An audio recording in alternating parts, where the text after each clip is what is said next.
As project director, what exactly is your role with Fleet of the Future? Oversight the procurement of the vehicles, including all the design, testing, and all the other aspects of buying the new cars, training, manuals, whatever. The whole shebang. The whole shebang, yes. Not, we can just, everyone generally knows Fleet of Future, BART needs new cars. The cars that we have now are way too old, congestion, too many commuters. We're trying to ease it for everyone. But what is the goal of Fleet of the Future? When this is all said and done, what is the vision? What is the goal? I guess the goal would be to have new, reliable, safe vehicles that can transport our passengers from point A to point B in a timely manner. I mean, that's our goal. That's our goal. And how important is it that we get these new cars to replace the old cars? The old cars are coming to the end of their useful life, so it's very important that we get the new cars in so that we don't disrupt our service. And in terms of timeline, are we talking ASAP? Are the old cars already past their scheduled lifetime? The old cars are very old, and the current staff that we have here in maintenance and the operations have done a remarkable job keeping them operating for as high efficiency and as high availability as they've done. But the sooner we get the new cars in, the better it'll be for us. So we are pushing very hard to bring the new cars on board. So it's no surprise that this project has had some problems. The first test car came in late, the first shipment was delayed, and now we just learned that this year's shipment was cut by nearly half. What's behind that? Well, they've had some testing problems. It started with design, so they had design problems that we've uncovered. They do many qualification tests, which we witness, and they've uncovered issues that they had to go back and redesign, and that takes time. As far as the production goes, they were trying to incorporate all those modifications. I think they've done almost 3,000 modifications to 3,000 modifications to the 10 pilot cars. So they're trying to incorporate that into the production cars so that they're when they come here, that we can roll them out fairly quickly. And when so we say they, we're talking about Bombardier? We are talking about Bombardier. So it's taken them some time. They had some pretty big modifications that they just did. They build these cars in Plattsburgh, New York, and they have cars 11 through 16 in process, and a couple of them are ready to go into final test, but they took a step back and took some time to implement some of the major mods so that it wouldn't be a burden on the district when they got here. What were some of these major modifications? The biggest one that comes to mind. There was Did it have to do with weight? no, there was one that was in regards to airflow, that we could get enough airflow into the vehicle. So you have to have so many cubic feet of air per passenger or whatever. So they had to do, we did some tests. We took a vehicle to a climate room and put the full vehicle in a chamber so that we could do airflow. We could do heat the air up to 140 degrees and then see how quick the car can cool it, part of a qualification test. We would take it to 20 degrees and see how quick the car could heat up, more for passenger comfort. So in the witnessing the tests, we discovered there were some airflow issues. So they had to do some modifications to the car for that airflow. So that was one of the rather large ones. And These delays, these problems that come up, is it costing the project more money? it's costing Bombardier a lot of money. The car cost has not increased. I mean, we have a fixed price for each vehicle, and we have a specification that they have to meet, and if they don't meet the specification, then they have to go back and rework it till they meet the specification. Yeah, why don't So- you break down for me, because the contract's hundreds of pages, every Bay Area citizen, taxpayer dollars, likely many of them have not read it, let alone a layperson. So for a layperson to understand what does impact a lot of people and a lot of taxpayers, when these mistakes happen in our contract, who pays that extra cost? The contractor does, because we have a fixed price. They bid a price to the specification. We give, the specification goes out. It went out to a bunch of different car builders, and I think there was 5 that bid on it, and it came down to 3 in the end. But they all had to give us a fixed price to meet that specification. And when we do the qualification tests, they're set up to verify that they meet the elements of the specification. And if they fail that qualification test, they have to go back and rework it on their own nickel until it meets that specification. That was part of the contract. If there's Yes. delays, if there's problems with the train, that is on yours, because we can't have this variable bill. Correct. So that's Correct. easy enough to understand. Is it costing BART more money when we're keeping these older cars on the roads longer and not replacing them?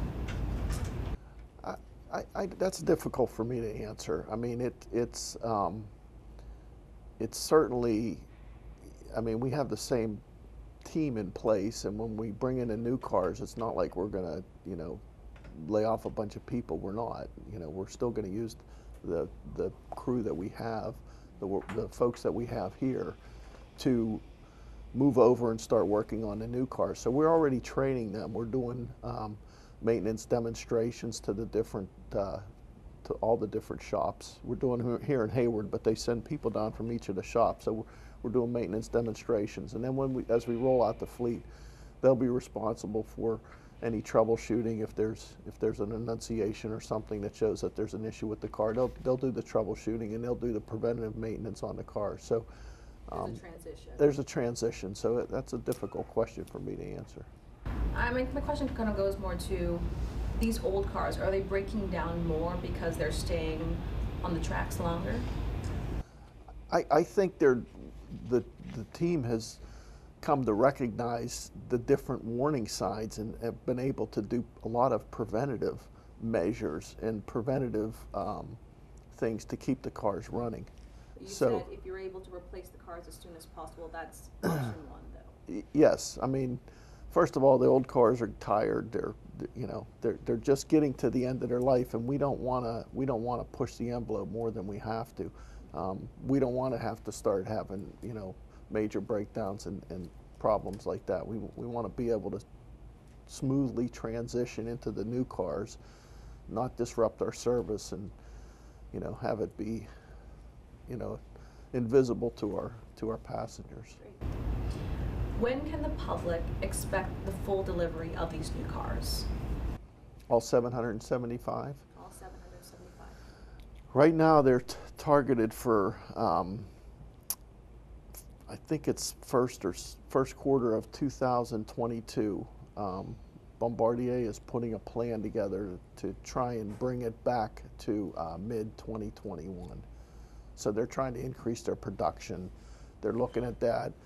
So first quarter of 2022, but they're hoping it's 2 years prior with this new plan that they're working on now. That's like 8 months prior. Oh, 8 months prior. Yeah, yeah. And the original contract was 2023.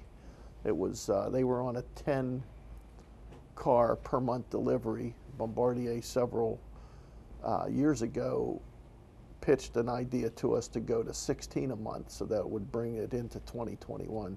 So this is actually sooner than the initial. it's sooner than the initial contract, yes. How is that possible if we're seeing delays this early in? It's just based on production rate. So in many of the rail car contracts, if you look at them in the design phase, they end up behind schedule by a year to 16 months. And then they'll make up by increasing the production, they'll bring the schedule back in. And that's what they're So they already did one bring in, and now they're looking at going from 16 a month to 20 a month to try and becomes a smoother process bring once it back you in. start production and finishing the design. Yeah. How confident are you that Bombardier is going to make that deadline? Well, it's all I can say is on their past performance. And back in several years ago, they were producing out of their Plattsburgh plant 2 New York cars and 1 Long Island car a day. So I think they have the capabilities to meet that production rate, which would bring it back in. We need to verify that, from BART's perspective, trying to protect BART, we need to verify that, you know, they're through all the testing and that they pass everything and it's compliant to the specification. And then we want to get us a number of cars in and work them through revenue to verify that there isn't another problem that pops up that we don't see once you get, you know, into revenue. Like BART's keeping an eye on all that? Yeah, that's typically what we'll do. You know, not a safety issue, but even you know, like a door jamming or something like that. So, you know, where it's you know, the passengers are interfacing with the cars and they're a little bit harder on the doors than we are in the test area. So if we had a door problem, we don't want to inherit that problem. We want it fixed before we go to a higher production rate. So we don't want more cars coming in with the problem until we're satisfied that they're what we want. That makes sense. Why pick Bombardier over the other bids available? Well, it was a scored bid, so it was a negotiated procurement. They came in with 5, I think there was 5 bidders, and 2 were deemed non-responsive or not technically qualified, or I don't remember exactly what. I wasn't on the contract at the time. Yes, and it came down to 3 suppliers, and they had a scoring system for price, engineering, schedule, energy consumption, and they basically scored each of the competitors based on those criteria, on a criteria that the competitors didn't know, but BART staff knew, and they scored each person, and Bombardier scored the most. Plus, they had the lowest cost, and they just had the best overall proposal. So that's why they were chosen. It was in 2012 that BART signed that contract with Bombardier. Yes. But there were signs of trouble with Bombardier before that date. Was BART aware of that? What kind of trouble? There were troubles in terms of delivery schedules with other projects in other cities, and even within the United States. So before BART signed that contract with Bombardier, there were other concerns with Bombardier in terms of delivery and quality. Was BART aware of that? Yeah, I think BART keeps a pretty good handle on the whole industry. As I said before, if you look at any of the last dozen car contracts with New York or Boston or Washington or any of the big ones, there's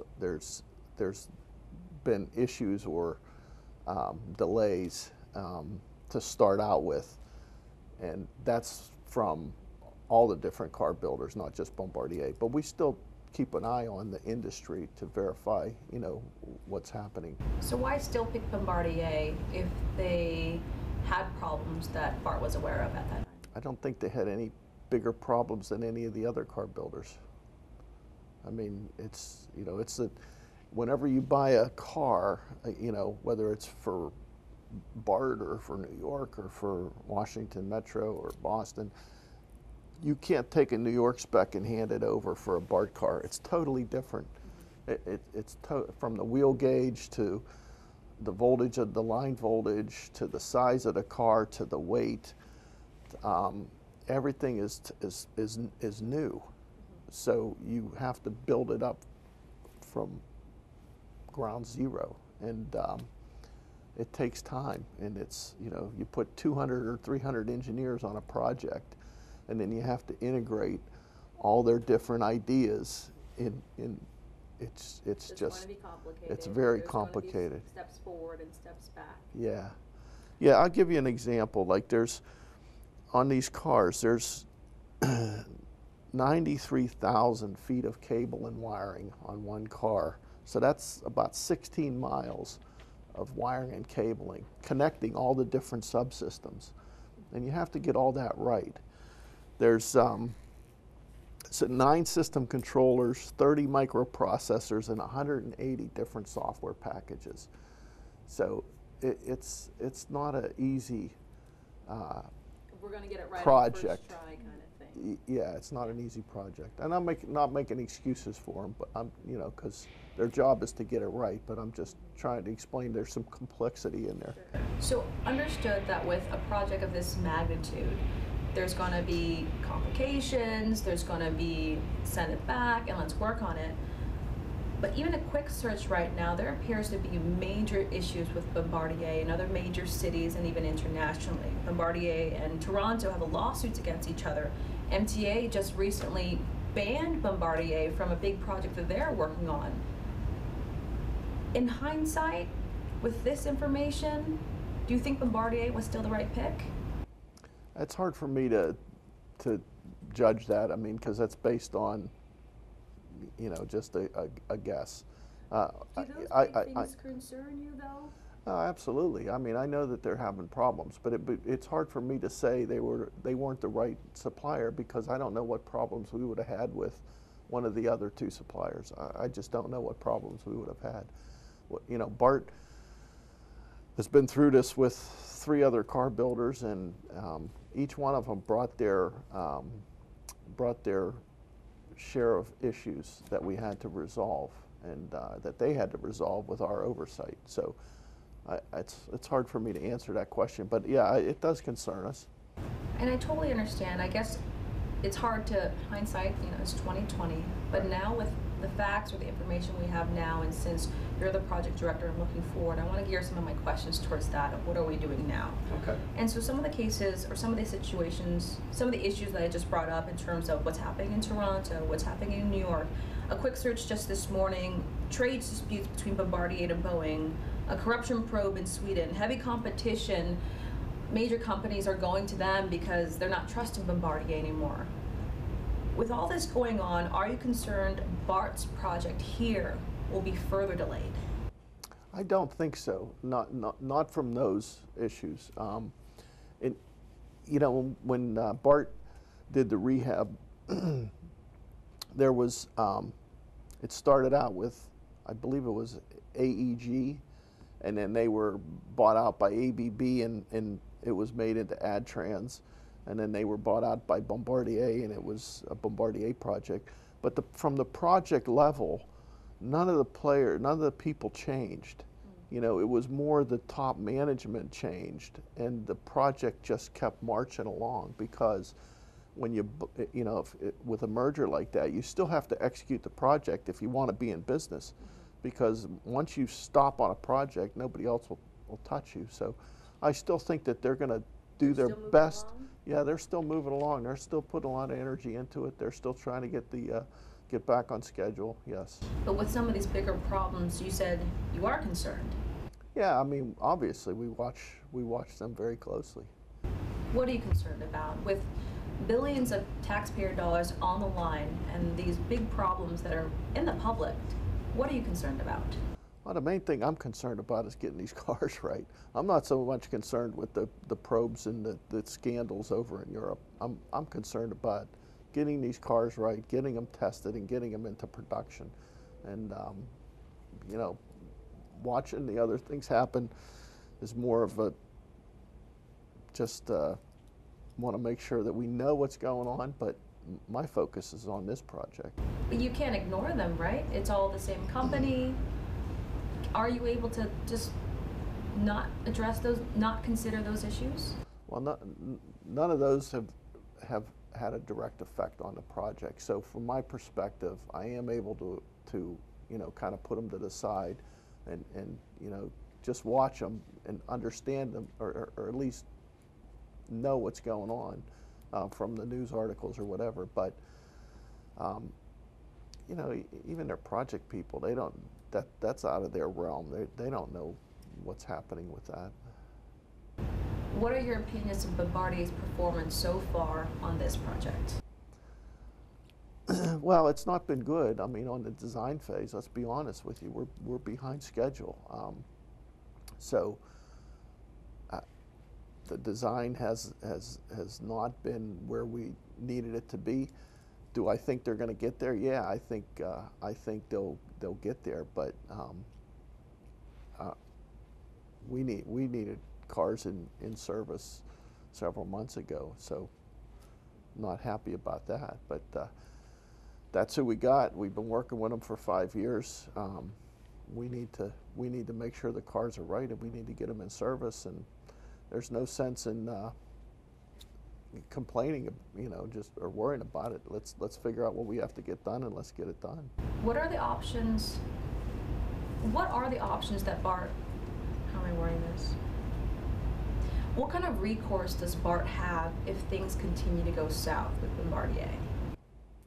You mean schedule-wise or design-wise? Schedule-wise, problem-wise, all of the above. Well, we have a contract, so obviously we have all the means of the contract to get this done. The rest of their payments are on milestones, so they have to complete certain milestones to get paid. That's very important to a company like that. You need cash flow. And we have delay clauses in the spec, liquidated damages and things like that could be applied. So we're working with them. We're trying to get it done. We're pointing out, we observe every test that they do, and we're showing them where we think they're deficient. And we have a lot of meetings and a lot of conversations. They have a group over at our test track right now. We have our engineers over there. So we're tunnel focused on getting this project done. I mean, that's our goal. Knowing what you know now, if you could start all over again, would you still pick this company? As I said, they had the best score. I don't know what problems we would have had with the other companies. So, based on it's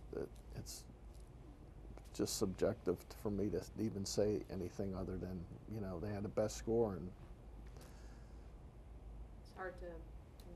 it's hard for me to back up. It's we would have had other issues with the other suppliers. Would they have been as severe or as long? I don't know. Could have been worse. These problems are severe. Is there any chance that BART will have to start over? No. No, we're very close to putting these cars in service. We're really close, and we're doing the last major test. We're doing the testing of the last major problem this week, and we're very hopeful that we get over that. And it's a matter of getting paperwork done and getting the right documents to the CPUC to get certification. CPUC's last step. Yes. For our riders who ride the BART, who are paying attention to this, what is the latest? Let's just go over that real quick in terms of the timeline.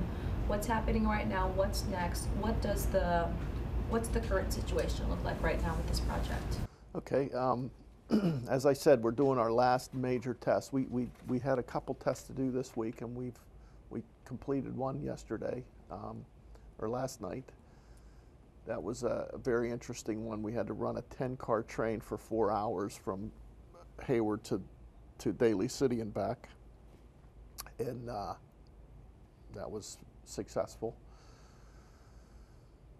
We're finalizing our tests, and then the issue that the next major milestone would be for them to submit all the outstanding test reports. There's a handful of test reports that they haven't submitted to us yet that they're finalizing their documentation on. They just completed a test and they're doing their documentation. There was a series of elements that they had to satisfy to show that they were in compliance with all the safety documentation and everything. And there's 6 or 7 documents left. There was 2,800 documents that supported these 1,800 elements that signified compliance with all the safety aspects of the contract. We're still talking about the first 10 test cars. that we're going over testing before we do the final, okay, we fixed Correct. everything, now let's do the main production line? Correct. Yeah, this is just on the qualification of the cars. So they have a handful of documentations there. So the timeline is we want to finish the testing in the next 2 weeks, and then we want them to submit the documentation to us, and then we approve it, and then we'll put that package together sometime late October and give that to the CPUC, and then they have 21 days to review it. We've been feeding the CPUC as many documents as we can along the way so that we don't, because it's going to be a stack of documents. So we're trying to give them hazard analysis and things like that. Helping them through the process. Helping them through the process. The safety analysis itself was 5,603 pages. That was just for the safety analysis. So it would, it's, what is that, 10 reams of paper? That's a stack of paper. So they have that. They're going through that. It's a lot of documentation. And again, are you confident that Bombardier is going to make this deadline? I'm a lot more confident than I was 2 months ago. I see light at the end of the tunnel because we're knocking down the problems, and it's we're down to the last major one that they. The last big problem that they need to resolve, and we're trying to run those tests over the next couple of weeks, and yeah, I think they'll be around the end of October. I think we'll be turning over the paperwork to the CPUC. But it sounds I think they're close enough. There's no other choice. Well, there's no other choice other than to keep working it. If they have a problem or something like that, and it pushes it back a week, we just got to keep working it. So Yeah, you have to be confident because it's we not can't like start there's over. Yeah, it's it's been 5 years to get to this point. There's no starting over. So if something pops up, and that's what's happened as we've done tests, we've discovered another issue, and we're not going to put these cars in until we're confident they're safe. We're just not going to do it. So it's been a journey. We started out with the test track testing, and that's all we would do was run them on the test track. And then when we completed enough tests to get the confidence, and we got the CPUC agreement, then we were able to run them on the blanket. And the blanket is when we shut down the system from midnight till 4 o'clock in the morning. So we would get an allocation, and we could run to do other testing because we had to do, a whole. I don't remember the exact number. I think it's 275 qualification tests, not all on the test track, but there was like 70 or 80 tests on the test track. So we ran those until we got enough of the testing done. We had a test matrix, and when we got enough of that testing done that we were confident, then we got to where we could run them in X service. So in between when we're carrying passengers, but we had to make sure they were safe enough to do that. And that's where we're at now. We're running them in between revenue trains. We're doing train operator training every day. So getting that stuff done simultaneously with getting the cars physically here? Yeah, so while we're testing at the test track or on a blanket or in revenue, we're also running a train with our train operators to train them and bring them up to speed. In the entire contract, is there any out for BART? You mean to pick another supplier? To pick another supplier. In the entire contract, does BART have any out? Well, yeah, we could always cancel the contract due to performance, but that. Are we there yet? No, we're not there yet. I mean, that would just be a huge setback. You would have to go to bid. You'd have to find another contractor. We're not even close to that. We're close to where we're going to put these cars in service. Is this costing taxpayers any more money? Again, any of the problems are on Bombardier to fix, so it's on their dime. So it costs them money, and I'm sure they're looking at what did they do and how can they do it better so that they don't do this again, because nobody likes to burn double the money or extra money or whatever to do a design. They want to do it right. Is it getting more expensive for us that we have to keep older cars on the tracks, maintenance issues, commute delays. Is that in a sense costing more money for us currently? I think the availability of the old fleet has, like I said, the folks out here are unbelievable. They've been able to do the preventative maintenance and keep the availability up on the current fleet. So